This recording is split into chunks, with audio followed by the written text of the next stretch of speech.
Doctor Yunus স্যারকে বলবো, আপনি এই ভারতের বিরুদ্ধে এখনই পদক্ষেপ নেন। কারণ তাদের কোনো অধিকার নাই বাংলাদেশে এভাবে পানি ছেড়ে বাংলাদেশের প্রায় 40 লক্ষ মানুষকে ঘরবাড়ি ছাড়া করছে।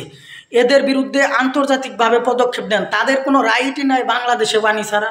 তাদের পানি তারা কিভাবে রাখবে না রাখবে সেটা তাদের ব্যক্তিগত ব্যাপার।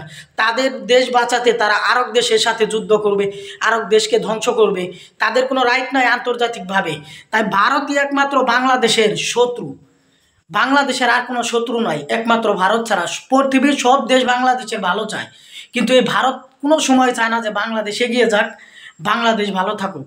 আজকে যখন হাসিনার পতন হয়েছে স্বৈরাচারের, তখন তাদের কম পড়ে গেছে। তারা বিদ্যুৎ দিবে না, তারা পানি দিয়ে বাংলাদেশকে ধ্বংস করছে। টেকনিক্যালি তারা বাংলাদেশের ক্ষতি চায়, এবং সেটা আবারও প্রমাণ করছে। স্বচক্ষে সবাই দেখলো যে ভারত অবশ্যই বাংলাদেশি শত্রু। তাই এদের যে দালালি করবে তাদের বিরুদ্ধেও পদক্ষেপ নিতে হবে, ঠিক আছে? আর ডক্টর ইউনূস স্যারকে বলবো যে আন্তর্জাতিকভাবে এদের বিচারের ব্যবস্থা করেন। এরা কিভাবে তাদের দেশের পানি আমাদের দেশের উপর ছেড়ে আমাদের দেশকে বিপদে ফেলে। সবাই প্রতিবাদ করেন যার যার জায়গা থেকে। ভারতের কোনো পণ্য বাংলাদেশে চলবে না, ভারত বয়কট করতে হবে ডাইরেক্ট। কারণ এরা সবসময় বাংলাদেশের ক্ষতি চায়।